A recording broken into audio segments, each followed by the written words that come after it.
Hi students, welcome to Global Online. This is Ankita Sood. So Himachal Pradesh state eligibility test paper 1 में आज हम देखेंगे research hypothesis के कुछ इंपॉर्टेंट पॉइंट्स। वैसे तो ये टॉपिक ऑलरेडी हम डिस्कस कर चुके हैं, लेकिन मोस्ट इंपॉर्टेंट और लेटेस्ट डेटा जो है इस टॉपिक से रिलेटेड वो आज की इस वीडियो में हमने कवर किया है। तो आप सभी स्टूडेंट्स इसमें एंड तक बने रहिएगा।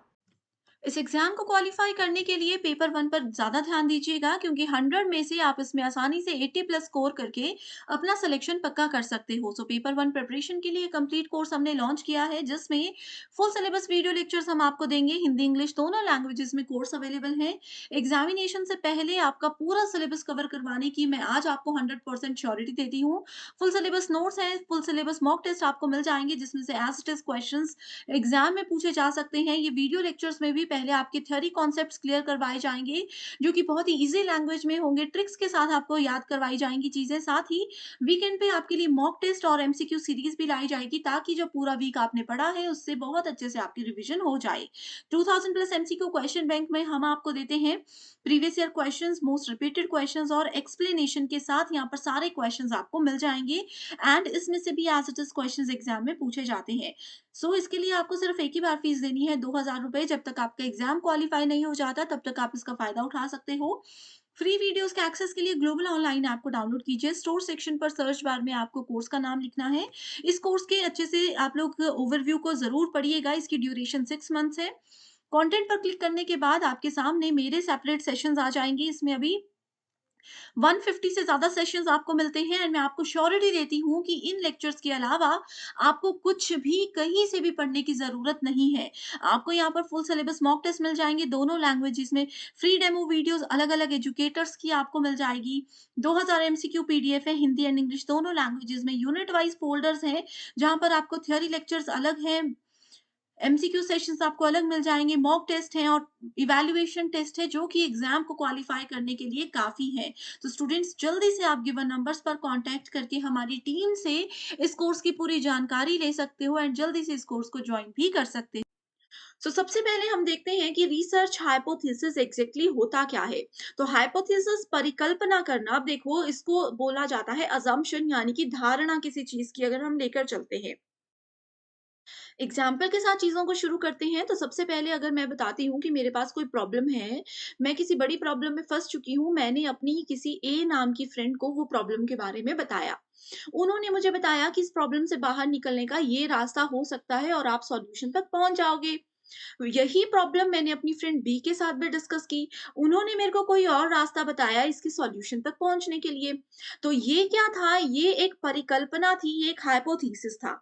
इन दोनों ने एक आइडिया लगाया, एक गेस किया कि अगर आप ये रास्ता ट्राई करोगे या फिर ये ट्रिक ट्राई करोगे तो इस प्रॉब्लम से बाहर आ सकते हो। तो वैसे ही रिसर्च के दौरान हम लोगों को परिकल्पना करनी बहुत ज़रूरी होती है। अब ये टॉपिक आप लोगों को सिलेबस में कहीं पर भी मेंशन नहीं मिलेगा, लेकिन परिकल्पना जो है रिसर्च के स्टेप्स के अंदर बहुत इंपॉर्टेंट आता है टॉपिक, ठीक है? Hypothesis is an assumption that is made based on some evidences. जो भी हमारे पास पहले के सबूत हैं उनके आधार पर ही हाइपोथेसिस किया जाता है। This is the initial point of any investigation that translates the research question into predictions. अब देखो आपके सामने रिसर्च से रिलेटेड कोई प्रॉब्लम है, उस प्रॉब्लम का सॉल्यूशन आप लोगों को ढूँढना है, तो आप लोग कहीं से तो शुरुआत करोगे। तो उसमें शुरुआत करने का पहला स्टेप, अब रिसर्च की प्रॉब्लम का, अब आप लोगों को अपनी रिसर्च शुरू करनी है, तो उसके लिए कहीं से तो शुरू होना है। तो आप क्या करोगे? आप बोलोगे अच्छा ये प्रॉब्लम है, चलो सबसे पहले हम ये वाला स्टेप फॉलो करते हैं, यहाँ पर जाकर इनसे आइडिया लेते हैं। तो ये आपने क्या किया? परिकल्पना किया। प्रिडिक्ट करने आप यहाँ पर लग गए, भविष्यवाणी कहीं न कहीं छोटे-मोटे लेवल पर आप करने लग गए।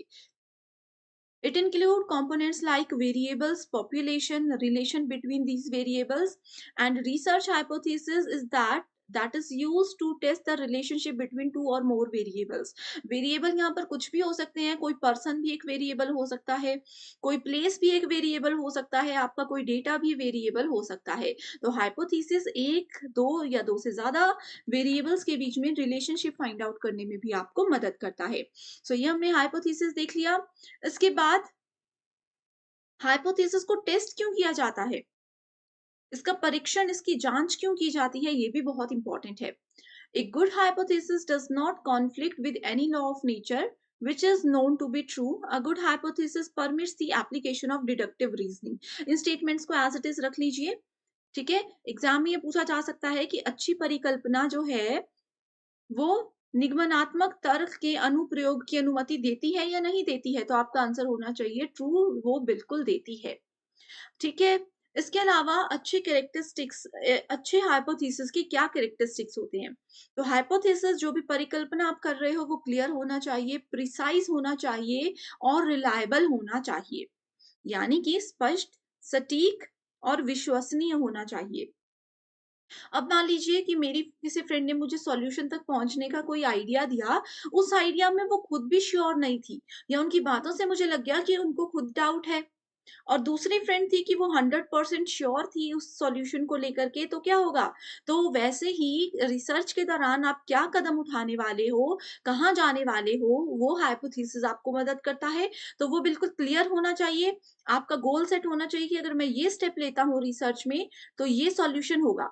अगर इस सॉल्यूशन के पहुँचने के बीच में मैं किसी प्रॉब्लम में भी फँस गया, तो उस प्रॉब्लम से बाहर निकलने का भी मेरे पास कोई रास्ता होना चाहिए। ये सब चीज़ें क्लियर होनी चाहिए हाइपोथेसिस के दौरान। If the hypothesis is relational hypothesis, then it should be stating the relationship between the variables. ठीक है, इसका नाम ही बताता है रिलेशनशिप। अगर वेरिएबल्स के बीच में, चरों के बीच में अगर संबंध बताता है, इसका मतलब ये क्या है? संबंध परक परिकल्पना है।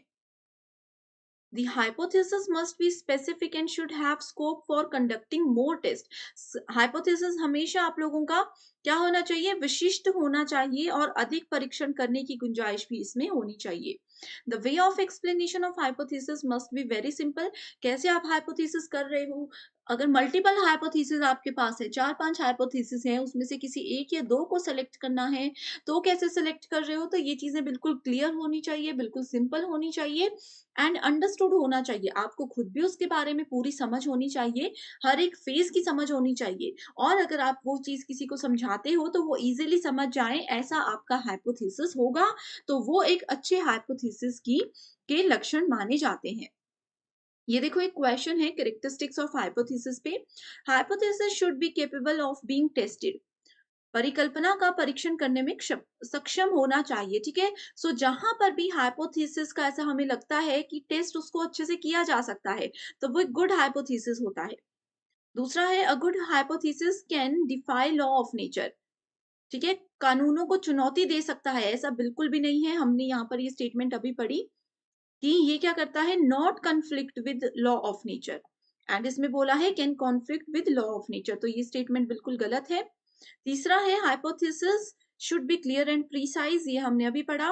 A good hypothesis permits of the application of deductive reasoning. देखो, अच्छा हाइपोथेसिस हमेशा डिडक्टिव रीजनिंग से जुड़ा हुआ होगा। जहां पर भी आपको अच्छी परिकल्पना और निगमनात्मक तर्क दोनों चीजें एक साथ में दिखेंगी, तो डायरेक्टली आप उस करेक्ट आंसर पे जा सकते हो। Hypothesis should be unlimited in scope, unlimited नहीं होना चाहिए, एक सीमा होनी चाहिए उस चीज की। सो करेक्ट आंसर है ए, सी एंड डी ओनली। तो आई होप स्टूडेंट्स आप लोगों को क्लियर हो चुका है कि कैसे क्वेश्चंस एग्जाम में पूछे जाते हैं। नेक्स्ट है डिफरेंट टाइप्स ऑफ हाइपोथेसिस। परिकल्पना के प्रकार 6 होते हैं। Simple, complex, directional, non directional, null, associative और कैजुअल हाइपोथेसिस। इसमें सबसे ज्यादा नल हाइपोथेसिस और आप लोगों का ऑल्टरनेटिव हाइपोथेसिस पूछा जाता है। ठीक है, सो सबसे पहले हम देखते हैं नल हाइपोथेसिस क्या होता है। नल हाइपोथेसिस को H0 लिखते हैं और ऑल्टरनेटिव हाइपोथेसिस को HA या फिर H1 लिखते हैं। तो ये एक कोड है। ठीक है, नल हाइपोथेसिस क्या होता है? नल का मतलब होता है खाली। सिंपल सी लैंग्वेज में नल को याद रखोगे, खाली। ठीक है, अशक्त परिकल्पना इसको हिंदी में बोला जाता है। So null hypothesis states that there is no significant relationship between two variables. ये बोलता है दो वेरिएबल्स के बीच में कभी भी रिलेशनशिप नहीं होता है। इसमें ये हमेशा नल हाइपोथेसिस, नल मतलब मैंने बताया खाली, नल को आप नो से याद रख सकते हो। नो मतलब ए और बी कभी बराबर नहीं हो सकते, ये इसमें बोला जाता है। ठीक है, इसमें ये बोला जाता है कि एक बॉक्स कभी भी दूसरे बॉक्स के बराबर नहीं हो सकता। तो कभी भी 2 चीज़ों के बीच में अगर नहीं की बात आती है कि इनके बीच में कभी भी रिलेशन नहीं हो सकता, that is the null hypothesis. It should be rejected during hypothesis testing. तो इसको हम रिजेक्ट कर सकते हैं जब हाइपोथेसिस को टेस्ट किया जा रहा होता है। There will be no change in the dependent variable due to manipulation in independent variable. अब देखो, इसमें पहले ही स्टेटमेंट में कहा गया है कि दो चीजों के बीच में कभी भी रिलेशनशिप नहीं होता, वो कभी बराबर नहीं होते। अब वो रिलेशन ही नहीं है, वो बराबर ही नहीं है, तो एक में अगर हम चेंजेस कर भी देते हैं तो उसका असर किसी दूसरे में नहीं पड़ता। ए में अगर मैं चेंजेस करके ए प्लस ए भी कर देती हूँ, तो बी को इसका फ़र्क नहीं पड़ेगा, क्योंकि नल हाइपोथेसिस बोलता है कि ये दोनों में आप जितनी मर्ज़ी वैल्यू ऐड कर दो, ये कभी बराबर हो ही नहीं सकते। तो यही इस वाले पॉइंट में मैंने अभी बताया आपको। स्वतंत्र चर में हेर-फेर के कारण आश्रित चर में कोई भी परिवर्तन नहीं होगा। सो स्टूडेंट्स, अगर ये सेशन आपको पसंद आ रहा है, मुझे कमेंट करके ज़रूर बता दीजिए, ताकि मैं भी मोटिवेटेड रहूँ और लगातार आप लोगों के लिए इस तरीके के सेशंस लेकर आती रहूँ। जैसे आप लोगों की रिक्वेस्ट पे आज मैंने रिसर्च का हाइपोथेसिस टॉपिक कवर किया है। इसके अलावा टोटल 10 यूनिट्स में से कोई भी टॉपिक अगर ऐसा है जिसमें आपको कन्फ्यूजन है, आप उसको ट्रिक्स के साथ या ईज़ी लैंग्वेज में समझना चाहते हो, तो मुझे कमेंट करके बता दीजिए। मैं जल्दी से जल्दी आपकी रिक्वेस्ट को पूरा कर दूँगी। So it states results are due to chance and are not significant in terms of supporting the idea being investigated। ये null hypothesis ये बताता है कि परिणाम जो है वो संयोग के कारण है और जांच किए जा रहे विचार का समर्थन के संदर्भ में महत्वपूर्ण ये बिल्कुल भी नहीं होता। दूसरा आता है alternative hypothesis. It is also called research hypothesis. तो देखो, अब इस टॉपिक का नाम भी है रिसर्च हाइपोथेसिस। ठीक है, तो आपने ये नहीं समझना कि सिर्फ हाइपोथेसिस की बात हो रही है। रिसर्च हाइपोथेसिस मतलब alternative hypothesis. It states that there is significant relationship between two variables. ये हमें बताता है कि दो जो चर होते हैं उनके बीच में रिलेशन होता है। ए इज इक्वल टू बी होगा। एक बॉक्स हमेशा दूसरे बॉक्स के बराबर होगा। अगर इसमें हम क्या करते हैं, एक चीज में बदलाव लेकर आते हैं, तो उसका असर दूसरे में जरूर पड़ेगा। वो कैसे? अभी मैं बोल रही हूँ दो बराबर है दो, ठीक है? तो वैकल्पिक परिकल्पना कहता है कि 2 हमेशा 2 के बराबर है। अगर मैं 1 में बदलाव कर देती हूँ, 1 को मैंने 2 प्लस 1 इज़ इक्वल्स टू 2, तो उसका असर दूसरे पे तो पड़ेगा ही, है ना? और नल हाइपोथेसिस यही बोलता है कि 2 कभी भी 2 के बराबर नहीं होगा। इस तरीके से चीज़ें होती हैं। It states that the results are not due to chance, due to by chance and they are significant. इसमें बोला चाहता है कि जो रिजल्ट आते हैं वो बाय चांस ही आ जाते हैं, लेकिन वैकल्पिक बोलता है कि परिणाम संयोग के कारण नहीं होते, उसकी पूरी जांच एक प्रॉपर सीक्वेंस के साथ की जाती है। ठीक है, सो अब देखो, यहाँ पर हाइपोथेसिस के 4 प्रकार हैं: डिस्क्रिप्टिव, नल, एक्सप्लेनेटरी और ऑल्टरनेटिव। ठीक है, सो इसमें देखो, डिस्क्रिप्टिव वर्णनात्मक में मैंने आप लोगों को बताया विषय का वर्णन या परिभाषित करना। एम टू डिस्क्राइब और डिफाइन द टॉपिक, वो होता है डिस्क्राइब करना, वो तो पता ही है। डिस्क्राइब करना डिस्क्रिप्टिव हाइपोथेसिस ही होगा। Null hypothesis predict no effect और नो रिलेशनशिप बिटवीन वेरिएबल्स, ये हमने अभी पढ़ा। एक्सप्लेनेटरी एक्सप्लेन कर रहा है चीजों को, aims to explain why particular phenomena work in the way that they do. Explanatory परिकल्पना जो होती है, ये क्या करती है कि ये बताती है कि पर्टिकुलर फिनोमिना हुआ है, ये क्यों हुआ है, कैसे हो गया, इसके पीछे कारण क्या था। ऑल्टरनेटिव यानी कि विकल्प क्या बोलता है, it provide a chance of discovering new theories. Alternative solution, जैसे किसी प्रॉब्लम में फंस गए, उससे बाहर नहीं निकल पाए, तो उसका एक अल्टरनेटिव सॉल्यूशन भी होना चाहिए। वही ऑल्टरनेटिव हाइपोथेसिस बोलता है कि ये हमें नई थ्योरी को डिस्कवर करने का एक मौका भी देता है। Hypothesis testing is main concept of which type of research? So hypothesis testing सबसे ज्यादा experimental research में ही होती है। ठीक है, इसके बाद आते हैं कुछ टेस्ट के बारे में। हाइपोथेसिस की जांच करना बहुत जरूरी है। अगर आप लोग कोई आपको देखो, कोई भी अगर आपको एक आइडिया देता है, आप डायरेक्टली उस आइडिया पे काम करना शुरू तो नहीं कर देते हो। आप क्या करते हो, उस आइडिया को पहले सोचते हो, समझते हो, यानी कि उसको टेस्ट करते हो। तो वैसे ही रिसर्च में हाइपोथेसिस के मल्टीपल जो है हम लोगों को टेस्ट करने होते हैं। एग्जाम्पल के साथ देखते हैं। If a researcher has to test a hypothesis whether the difference between the means of two groups is significant, he or she will use what? एक रिसर्चर को चेक करना है कि 2 ग्रुप्स में रिलेशनशिप है या नहीं, तो वो क्या टेस्ट करेंगे? वो स्टूडेंट्स का टी टेस्ट करेंगे। सो टेस्ट बहुत इंपॉर्टेंट होते हैं। टी टेस्ट होता है, एक हमारे पास जी टेस्ट होता है, ठीक है? ची स्क्वायर टेस्ट होता है, ये 3 बहुत इंपॉर्टेंट है। सो स्टूडेंट्स टी टेस्ट की ये एज़ इट इज़ डेफिनिशन है। अब आते हैं एरर। तो हाइपोथेसिस में 2 प्रकार के एरर होते हैं, टाइप 1 और टाइप 2 एरर, ठीक है? सो टाइप 1 एरर चलो उसको बाद में देखते हैं, ठीक है? So hypothesis testing use sample data to make inference about the properties of population study. Simple सी डेफिनेशन है।